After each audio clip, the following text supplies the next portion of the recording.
Today on the Ferguson home, life with a newborn. How do we maintain a good marriage when we just brought home this newborn baby? We take lots of naps.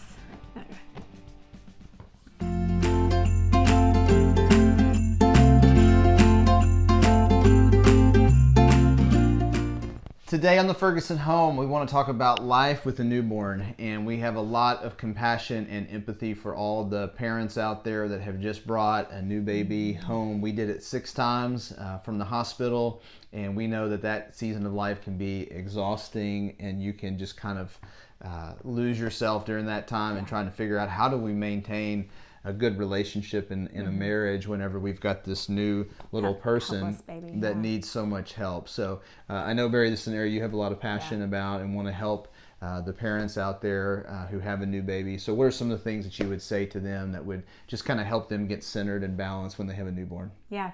The first thing we did with all of ours is really watch their feedings and make sure they got a full feeding. And so the baby's tendency is going to want a snack feed and just kind of nurse a little, sleep a little, or take a little bit of a bottle and sleep a little, because obviously coming into this world is very exhausting for babies. I don't know, but they just want to sleep a lot. And so we would have to work really hard to get a full feeding, and that's a little bit different for every baby. You'll learn within the first week or so, okay, this is the normal and this is how much they need to eat. But try not to let them snack feed is what I would say. You're not being mean. You're helping to establish some healthy rhythms.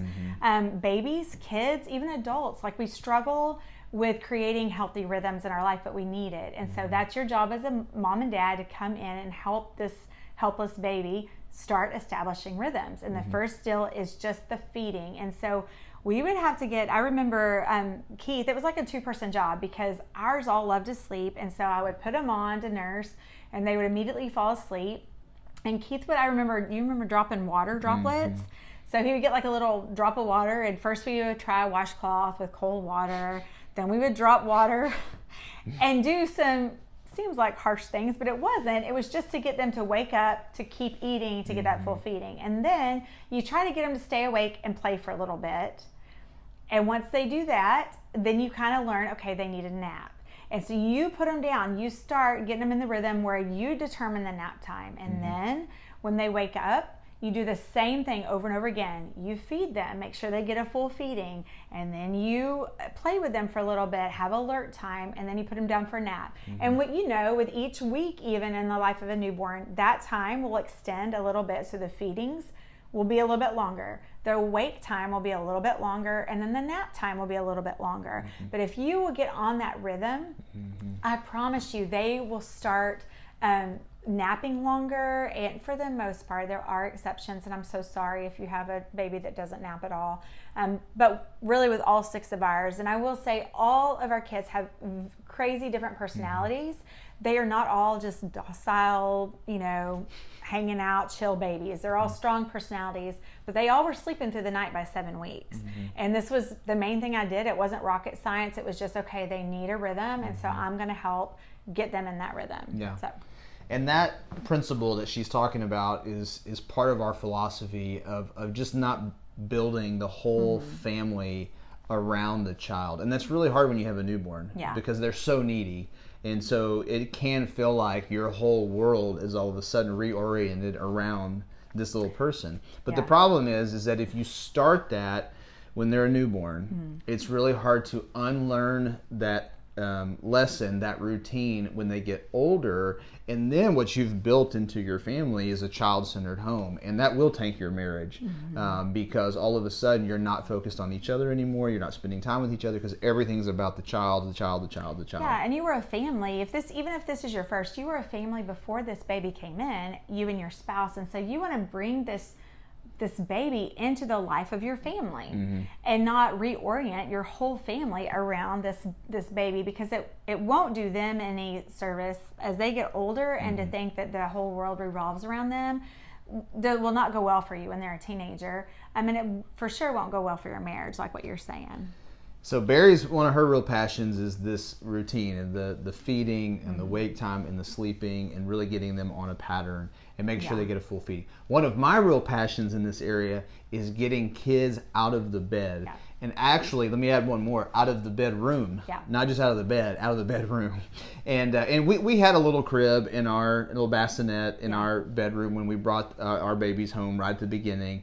But very quickly, within I'd say a few weeks, our goal was to get them in their bed, in their bedroom. Because again, if they, we talk to some parents whose kids are, 2, 3, 4 years old, still sleeping in their bedroom, sleeping in their bed, and obviously that's going to totally disrupt your marriage and your marriage relationship and your sex life. For sure, because now all of a sudden this is the little person is like, full time in your bed and in your bedroom. And so if you're in that situation, and I think this is kind of the main theme of this video, you're not going to ruin your child by putting them in their own bed. No. You're not going to ruin them by putting them in their bedroom.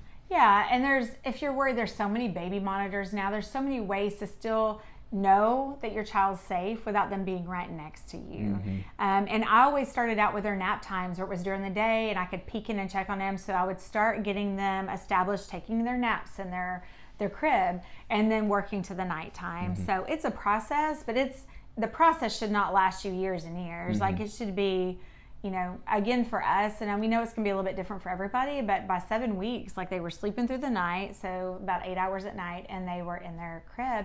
And then our marriage can just kind of just resume. We understand you got to kind of take a break during that first couple of weeks just to, catch as much sleep as you can. But as fast as you can, get back into your normal rhythms of life. Yeah.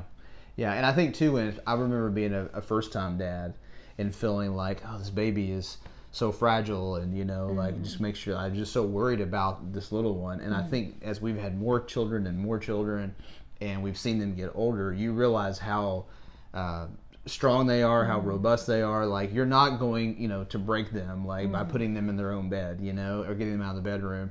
And I think that's just, that idea leads us to the third point, which is, you want to incorporate them into your family life as a whole. And so some things that you were doing before, whether that was date night, whether that was going to church as a couple, whether that was exercise, like, you want to begin to incorporate your newborn into those rhythms as a family, right? Because if all of those healthy rhythms you had before totally go away because you have this newborn, then what's going to happen is you're not going to be healthy as a parent. You're not going to be healthy in your marriage. And again, that child is going to think, well, everything revolves around me. And I think that's the number one thing we see with kids today is, because we're hovering parents, we're helicopter parents, we're doing all these things to make sure our kids have everything, is a lot of kids just don't grow up hearing no or being told, like, hey, the world doesn't revolve around you. And it doesn't. And the last thing, and this is kind of our challenge for you at the end of this video, is that maybe if you're the husband, you're feeling a little bit left out and a little bit like you've been kind of discarded. And so moms, you might need to look at your husband and confess, hey, I'm sorry, I have totally left you on your own and forgotten that you have needs and that we have a relationship that I need to be investing in, because you've just poured all your energy into your child. And if that's you need to confess that and ask for forgiveness, because your spouse is still there and still loves you and still wants time with you. And then for the husband... Well, let me talk to the dads, if you're in the dad situation, that's really compelling that you're talking to the wives out there. But if you're the husband, do not allow your wife to parent this newborn alone. And you can sometimes, say, oh, well, she's got it because she's nursing and she's doing all this or whatever. But listen, don't check out, dads. Don't fall into your passive routine of saying, like, well, she's going to take care of it and she's the mom and she knows what to do and all that. No, you need to know what to do. You need to learn. You need to read. You need to know how to take care of this little one as well, and be the dad and be fully engaged, because, again, she's not going to have energy to focus on the relationship, what Barry just said, if all of her energy is taken up by parenting, because you're not helping and you're not doing anything. So dads, our strong encouragement to you is be involved in raising this newborn and loving on this newborn and helping in the parenting process. Yeah, whether it be giving bottles. I remember, though, learning to nurse was super weird and uncomfortable and not natural for me. And so learning how to, Keith would just sit beside me and help just hold the baby when I was weary and just help and all that. So speaking of our kids, you can come around here. You want to say hi? Don't trip on anything. It's our 6-year-old. Just got home from school. Don't trip. Okay. Real Ferguson home life. So anyways, yeah. End of the video, I say just stop this process. Like how, if you're in this stage of life where you have a newborn, hope this blesses you and helps to give you some tips on how to keep your marriage strong in the midst of a really hard, different season, but a very rewarding season. Yeah, and just remember, like, as you are struggling through this season, that things will get better. Yeah. And we just want to encourage you that it may be hard right now, but as they get older, they become more independent, they take care of themselves more, and your life will change more and more as they get older. So we love you, and we're praying for you as you navigate marriage with a newborn baby. Yeah, and do you want to give a recommendation? Yeah, we've got a parenting seminar coming up at City View Bible Church. It's on Friday night, September 20th with the National Center for Biblical Parenting, and we would love to have you come out if you're interested. We'll put the link in the show notes below, and you'd love to have you check it out. Thanks.